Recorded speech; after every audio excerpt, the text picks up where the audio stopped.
Hi, my name is Michael, or you can call me MBL Designs, and today I'm actually going to do a Q&A video. So for those who don't know, I used to be a Lego store employee. I was a sales associate at the Lego store in Mall of Scandinavia here in Stockholm, Sweden. I worked there from June 26, 2018 until March 10th, 2023.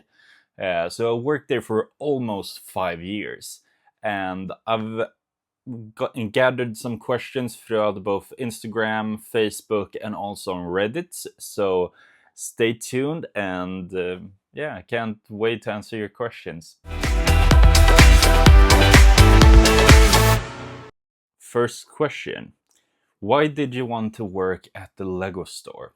And this is a really good question because some people would just think about like the store discount and the different benefits that you actually get from working with Lego, like some of the employee gifts, which I will be going into later on. But for me personally, it actually had very not much to do and anything about that actually. So I was starting to go to university, and I needed a job while I was going to uni, and I decided that I can't really work any like store setting if it isn't something that I'm passionate about. I can't stand in like a clothing store and sell clothes because I'm not really interested in clothes in that way. I can't really sell that. And also, something to have in context with this is that just a few years earlier, I had been diagnosed with ADHD and also autism. And I started delving down and started reading about the different diagnoses and discovering things about myself when it comes to like how I interact with different people, when it comes to like my social anxiety I had back then that I somewhat still have, but it's much more under control now than I had before. It was much more severe back then. And with that said, I wanted a setting that I know that I am not the person to go out socializing at bars or anything like that, because that's not my scene.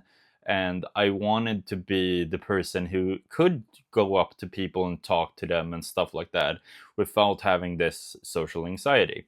So I decided to apply for a job either at the Disney store, which I'm also passionate about, but also the Lego store. I decided to go with the Lego store because that's the one I feel more comfortable with talking about and stuff like that. And the employees who already worked there already knew me and stuff like that because I was a regular at the store. But with that in mind, I applied for the job and I got it. So that was like the main reason why I wanted to work there, basically. So yeah. What was the most wholesome or kind thing at your store you have seen? So I tried to think back through like the almost 5 years that I worked at the store, and there's a lot of like small moments, interactions with kids, parents, and a bunch of different stuff that I got to experience while I was working. But the one thing that really came to mind was that I think this was several years ago that Lego Store used to have like these pre-packaged, or we packaged them, build the minifigure figures for like Halloween. So there were designated combination with the parts from the build a minifigure station, and one of them was this kid in a tiger costume for Halloween.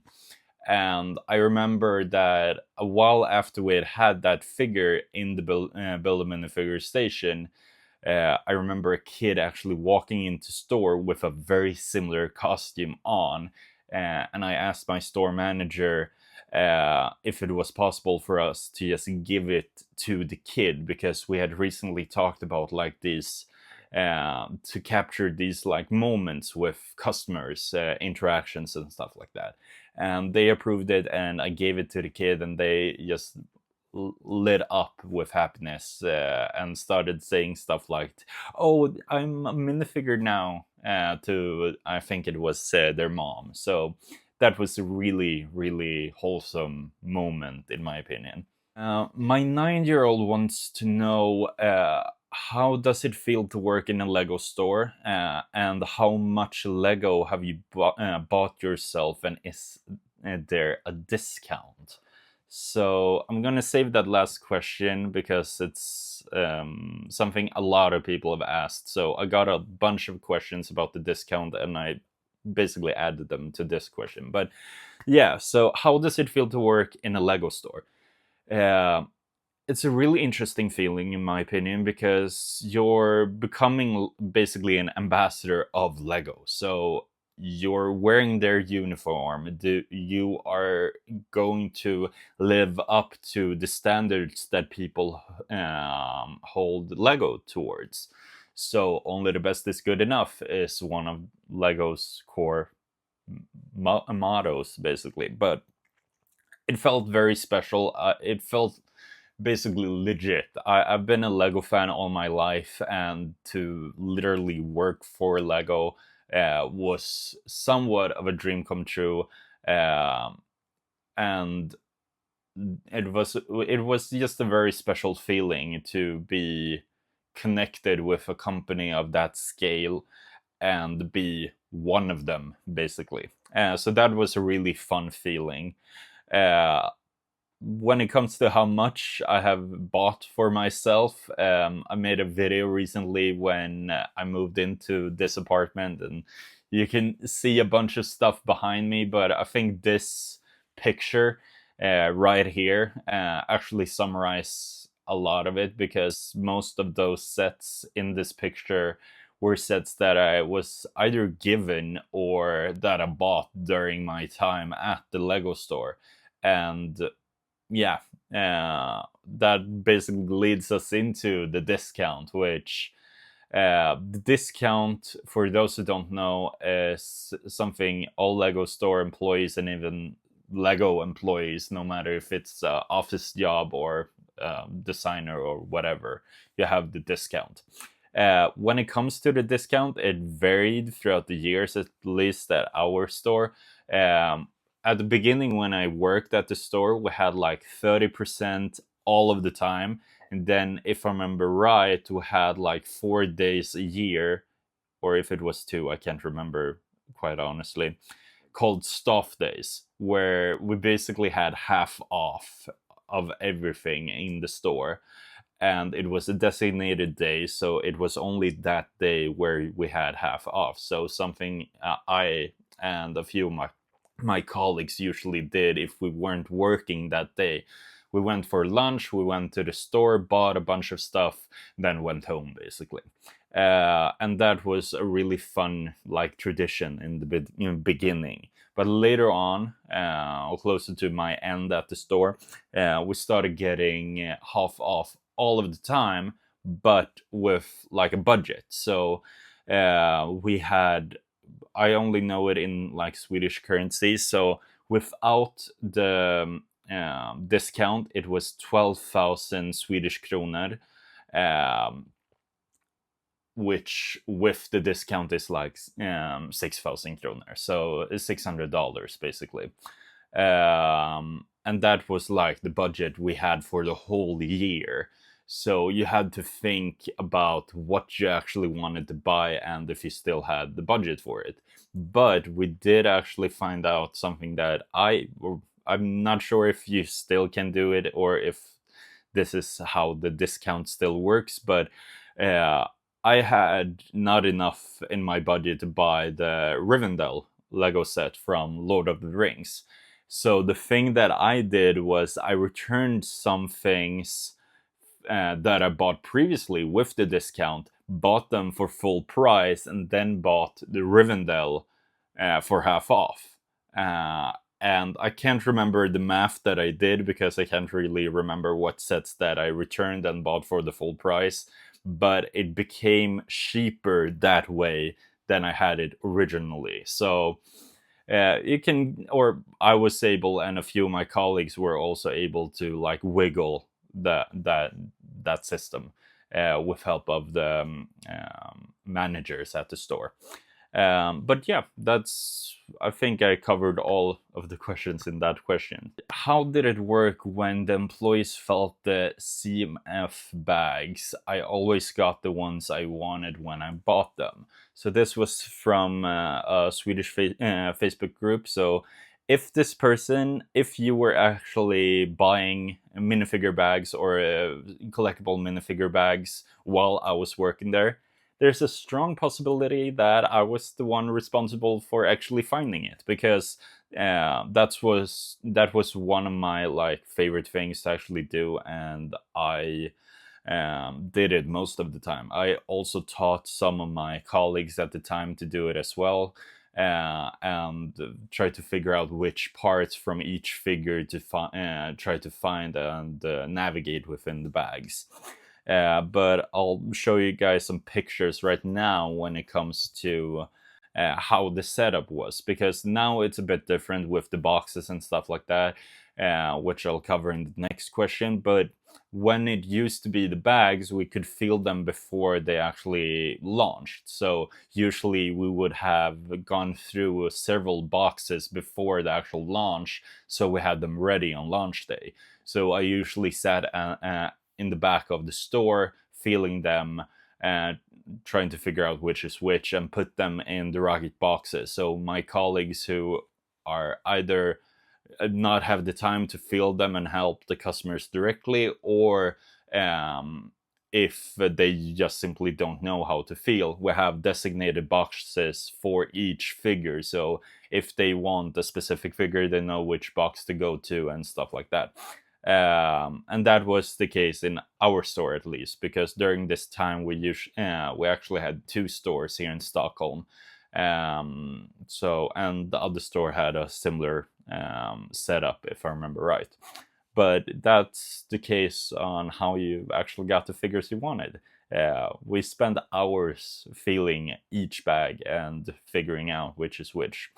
I always like doing this with the customer present as well, because we entered into this conversation about Lego and everything in between, and I always love that interaction with the customers. So that was a lot of fun. Do staff scan and buy CMF figs ahead of putting them on shelves? So this question is more connected to now, because you mentioned scanning, which is more of a recent thing with the boxes now, because you can't feel them anymore. And the thing with those is that the scanning doesn't really work before they launch. If I tried to use it previously, but they have to like have already scanned and programmed the app to the new codes, and if they haven't been released yet, so that they haven't really been added to the app yet. So I don't really know how that would work nowadays, if the store employees were even able to scan them beforehand. So that would happen after the launch day, I'm presuming. So having it pre-felt like we did at the store with the bags previously is not really possible nowadays, I'm guessing.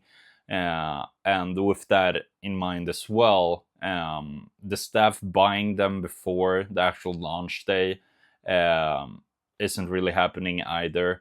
There is a possibility that on launch day they've already felt like, I want these figures, put them in the back and stuff like that. That's something that can happen, but usually, or at least when I worked at the store, we had like especially around launch day, that with some set, like the 501st Battle Pack, I can remember we weren't allowed to put any aside for us. It was the customers first. So I'm guessing that the rule is still applied, but it might depend on how hot the item is. So if it's a new minifigure series where they have a ton of boxes in the back, that might not be the case. So it might vary depending on the situation, I'm guessing, based on my experience. did you ever want to just sit down at pick a brick and build to your heart's content? I thought this question was really fun because it's not hypothetical for me, actually. This is something that we were encouraged to actually do because when it comes to the Lego store, the role we play as a store is basically that you're supposed to enter the store uh, already loving Lego, but leaving the store loving Lego even more. So we're basically just there to entice you to be creative, to build, and that's why they have these building stations and stuff like that. So with that in mind, we were actually encouraged to build stuff in store, either if it was official Lego sets or our own creations that we could show customers and stuff like that. And with that said, I have several different things right here. I'm gonna show you guys pictures of where for different occasions like Halloween, I made this sign saying "Hej and hej då," which is hi and goodbye in Swedish. Where we had at the red brick at the entrance of the Lego store. Another one is en studentmössa, which is like the graduation hat here in Sweden. I made one of those out of Lego in a larger scale and having some minifigures holding it up. Another one for Halloween is I actually made this one, and I actually got to keep it as well. So it's just a handle with a smile, and it was supposed to have like for photo opportunities that people could just hold it and take pictures with. So this is one of the things that I actually got to keep, and I also made a duplicate of this for one of the managers at the store as well, because she really liked it. But as you can see right here, it's quite simple, but effective. So that's something that I really appreciated with the job, that we were actually encouraged to build in the store and anything like that, like you saw in the pictures, for example. So that was a lot of fun. What's the most you saw someone spend in one transaction? So this was something that happened quite rarely, like a transaction this big, but it was for a good reason, because the people who actually made this transaction is independent Lego store here in Sweden. They came here to buy like specific items like brickheads, stuff from the signature brands, which are like all of the like the larger like buildable minifigures they have now with the race car driver and stuff like that, the like Christmas ornaments and a bunch of like different stuff from that type of line that's usually only available on Lego's website and on or at the Lego store basically. But it was two separate transactions, because the first one got so big that they wanted help to get it to the car and then see how much more they could actually buy. But the first transaction was in Swedish kroner. It was 52,245 kronor, which is almost like $5,200 basically. That was the first transaction, and the second one was even bigger. It was 65,935. So that's almost like 600 or 6,500 or almost 600 US dollars basically. So that was quite insane, and as you can see here, like the receipts were ridiculously long. So that's probably one of the more fun transactions, because it was a lot of work, and it was also people that I somewhat were familiar with, because I've been a customer at this independent Lego store previously. So that was a lot of fun to be a part of, actually, and helping them, more importantly. What was the most fun and least fun working in a Lego store? Trying to remember back, and like the most fun in my opinion was partially like all of the interactions with customers and stuff like that, especially since I was a regular before and started working in the store. A bunch of the regulars who were there were my friends, Like, it was really fun helping my friends looking for the right pieces or minifigures or set or whatever it was. But with that in mind, another thing that was really fun for me was while I was a contestant on Lego Monster Season 1 in 2020, we got the opportunity to display creations from each of the contestants in one of the like display boxes that were in the store called picture frames. And I was in charge of that, and we were able to display almost all of the contestants from season 1 of Lego Monster. And I think it was only like 2 people who weren't able to actually display their models, and we displayed them both in the Mall of Scandinavia store where I worked and also in Skärholmen, the other sister store that we had at the time. And that was probably one of the most satisfying things for me personally, because I had been on the management team for years that we should display people's creations in the picture frames in the store, and a bunch of reasons why we couldn't. But finally, when Lego Monster came, I took the charge there, and we were able to display models from almost each contestants. And as you can see here, there was a bunch of variations, both some models based on the actual builds from Lego Monsters, and some builds that were just completely something else that just the creator wanted to display, basically. And I was also so happy that a bunch of my friends from Lego Monster Season 1, throughout the time I worked at the store, came and visited as well. So that was always a really fun experience, connecting my Lego Monster journey with my Lego store journey. So that was a lot of fun. When it comes to the least fun, it's not something really interesting. It's just that the fact that there are so many like tedious jobs, like cleaning the building table, cleaning the build a minifigure station, stuff like that. It just took time, and we always tried to do it in most fun. If it was doing it with a colleague so you could talk at the same time, or doing it while people were building like minifigures and cleaning up the station while, because then we could talk to the customers and stuff like that. But when it comes to actual tasks, that was probably the least fun task that we had during my time, at least.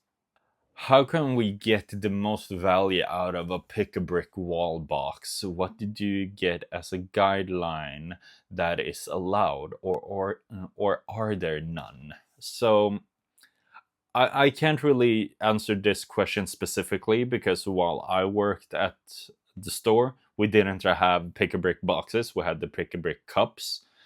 So I'm not really sure how it works now, because back then you could, or for at our store, like if you're ever curious, just ask the employees. That is what I would suggest, because more often than none they will be completely understandable. And even when it comes to other specific things, like I remember at our store we had like the slide piece and stuff like that, quite large pieces that didn't really fit into the pick a brick cup, and we would often get questions if we could like put it to the side and stuff like that.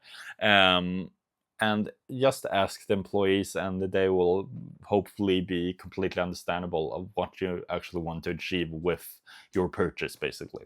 But I'm guessing, considering you're asking about the boxes, they aren't really good when it comes to like overfilling, stuff like that. It's pretty determined. This is the amount of space you have, and that's it. I remember when it was with the pick a brick cups that the lid would maybe stick up like a few centimeters or something like that.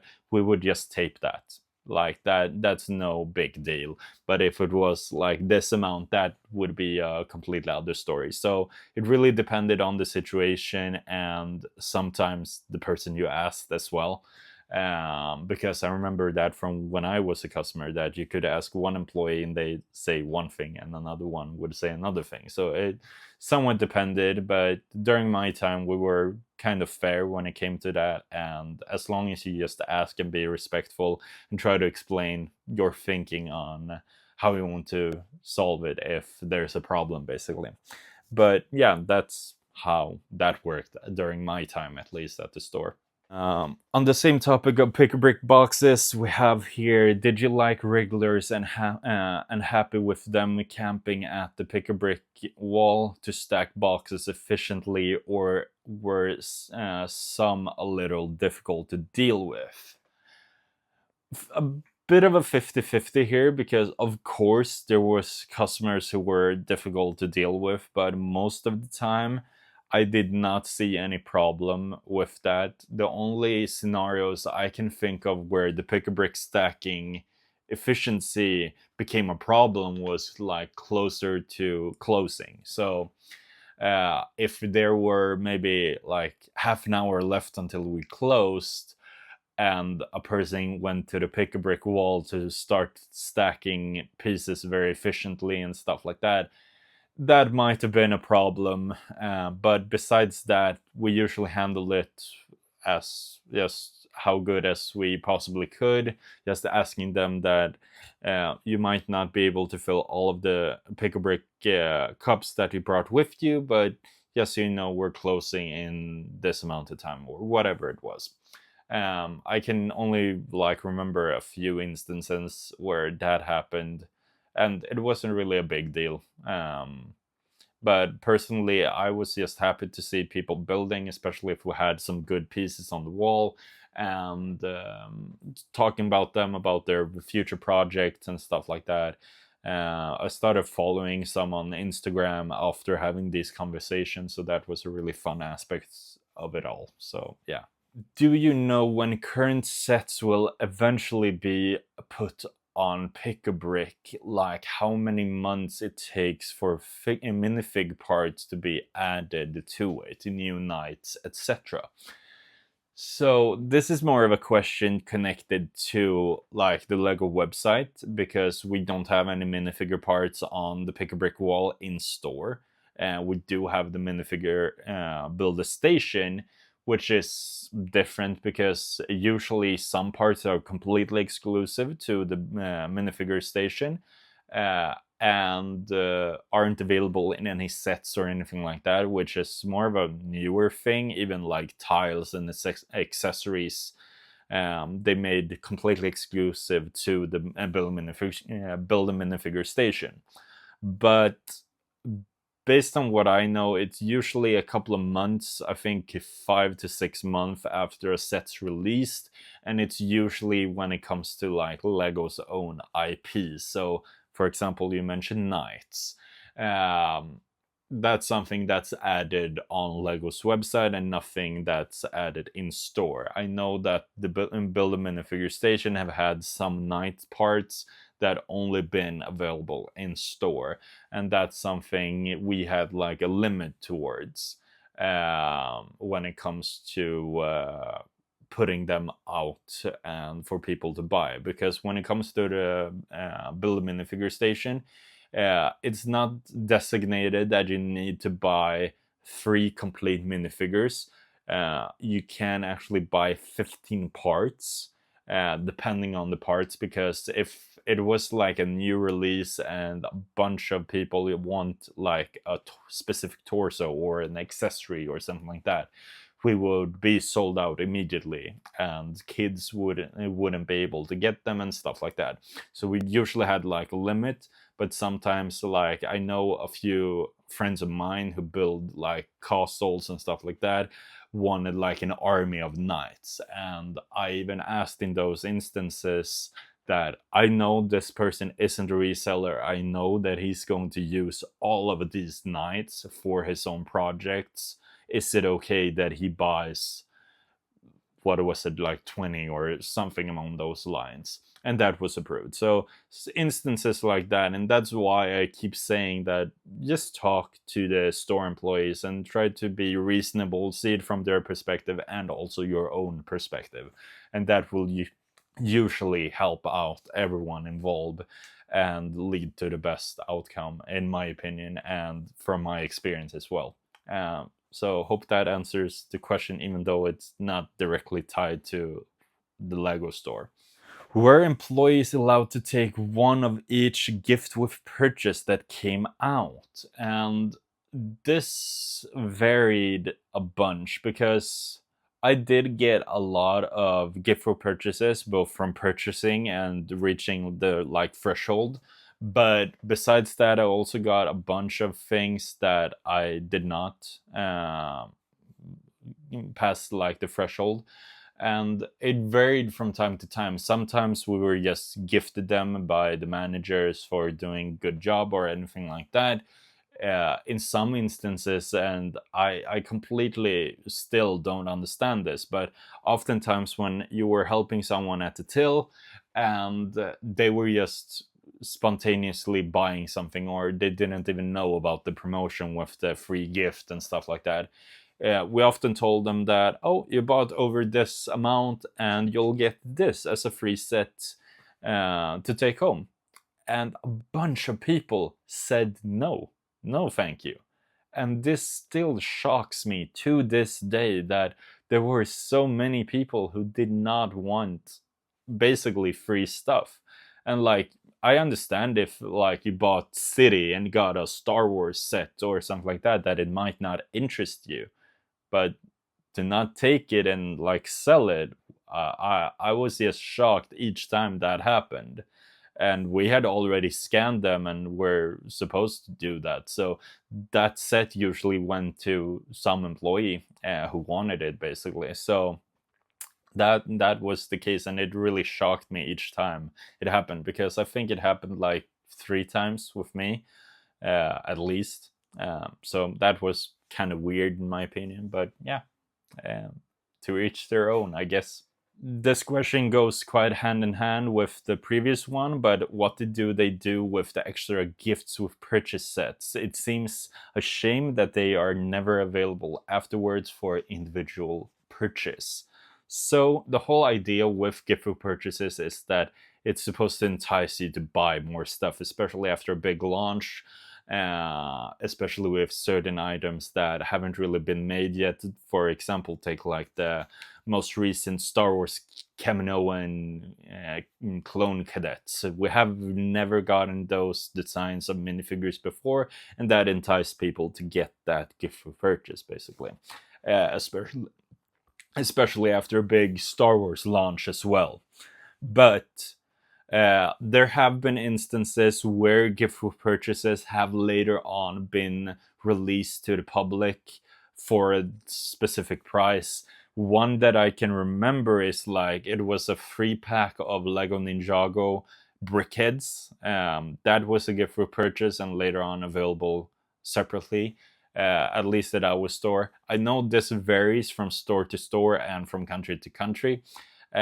We rarely had like gift for purchases available after for purchase, and if we ever had a bunch over after a big like promotion, and it usually has an end date, and if we ever had gifts left past that end date, we would just still continue giving them out as gift for purchases. So yeah, that's kind of how that worked during my time, at least. I'm not sure how they do it now, but I would be surprised if they did it in any other way. What did you get as a Christmas gift from Lego? So this is quite fun because I've actually made several videos about this before, with the different gifts that I've received, and you can actually see them right behind me because they are just some of the best Lego sets that I've ever gotten. So you can see the Christmas X-Wing, the Santa Sleigh, and then the Nutcracker. So out of these three, the Nutcracker I did not receive because that was released in 2017. Yes, 2017, which was the year before I started working at the Lego store. I actually bought that from a fellow employee at the store who did not want it anymore because they just loved the design of it. So, but I have a few other ones. I have the Ninjago one, I have the Lego Education one in storage, and trying to think what else. I think those are the ones that I got during my time at the store. The one thing that I can say is that I have the set for the Christmas X-Wing, and I got it from working at the store, celebrating the 20-year anniversary of Lego Star Wars. But with that said, I do not have the pilot figure anymore because I was so disappointed with the fact that you barely see the pilot when it's sitting in the cockpit, and like the helmet, head, and beard are not exclusive. So I can basically put those together with existing minifigure parts and just put a torso and legs, because you won't see it otherwise inside of the cockpit, because you bend the legs and you don't see the printing there, and the beard covers like the torso printing. So I actually sold that for, I think it was around like $400, 4,000 kroner or at least. So that's something. I went traveling instead with that money, so I thought that was a nice compromise. And I'm gonna go get those pieces for like the helmet, head, and beard, and just put it on a like red torso and red legs, because if you don't really see the detail, why have it? And it was quite a expensive minifigure, so I thought, why not? But yeah. On a similar topic, what is the most unique set you own? I think it is probably one of those, or I do actually have I have two of the Bricklink Designer Project sets, and they are quite limited as well. So I think it's in between one of those. Considering that you have to be a Lego store employee to get these for free, I would consider all of these one of those. But you can buy them on Bricklink if you have the money for it, because almost all of the employee gifts are available on Bricklink by people who have worked or still work at Lego. But I'd guess that one of the Bricklink Designer models or the employee gifts are some of the most unique sets that I own. How much shrinkage did the store have? Damaged products / theft. So for those who don't know, shrinkage is referring to, besides sales, how much basically waste did the store result in. But when it comes to like damaged boxes, I've already mentioned that we were giving them out in either competitions or just for good performance, basically. When it comes to theft, because I've got several questions about that, we did have a few instances with theft, both containing to like smaller things, but also like bigger things. Like the biggest thing I can remember is like one of the Technic cars, like one of the, like if it was like the Bugatti or something like that. And that was dealt like separately. I wasn't connected in any of those situations because I just heard from like colleagues that had to handle those situations. And it's very sad when those things happen, but also at the same time, Lego stores don't really have any security at all. So in my opinion, I feel that Lego kind of the blame is on them, because they are also putting store employees in a tough situation, having to handle those situations by themselves with the security in the mall that we were at. So I think that is kind of problematic, and they might have changed that since I left the store. But from what I know, like Mall of Scandinavia, the whole shopping mall, the security there is kind of 50-50 based on my experience. But I really hope that things have changed since I worked there, which was quite a while ago now. But yeah, some sets, if we had too much of it, it was sent back to Lego. Otherwise, it was given out, if it was damaged boxes, it was giving out to employees, basically. So that's how the whole shrinkage situation looked like. Let's see. Do you have any inside knowledge about when possibly big sets may sell out on the official website? If Lego officially lets you know what they are gonna restock anymore. Somewhat. So usually at the Lego store, we usually put up just like the Lego website is doing, which is retiring soon. So we usually have what we call sista chansen, which is basically just lost chance. So a whole shelf of just sets that are going to retire. But the thing is that some things are not set in stone. Like I remember that the ship in a bottle and the pop-up book, I think, or some Lego idea sets were retired, but then a fan outcry online resulted in them bringing them back. Oh, the Saturn V I mentioned. The ship in a bottle and Saturn V were the two sets I was thinking about. They retired and then they came back after fan outcry.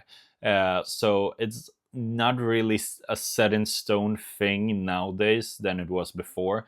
But like the thing I try to limit myself with is that a Lego set usually has a lifetime on shelf in between 1 to 3 years, depending on the set. And now I'm mainly talking about like wide release sets. I'm not talking about like the big direct-to-consumer sets like the Daily Bugle, the Millennium Falcon, and stuff like that. Like the largest sets can vary depending on how popular they are.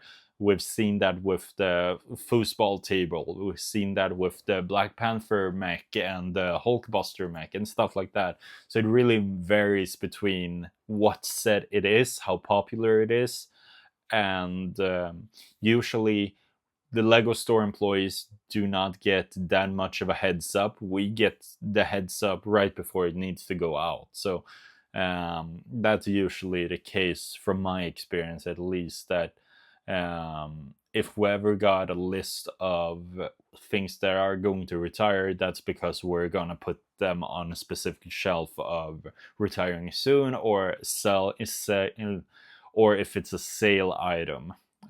That's usually how it goes from my experience, at least. Which type of customer was the hardest to handle? Kids, parents, or collectors?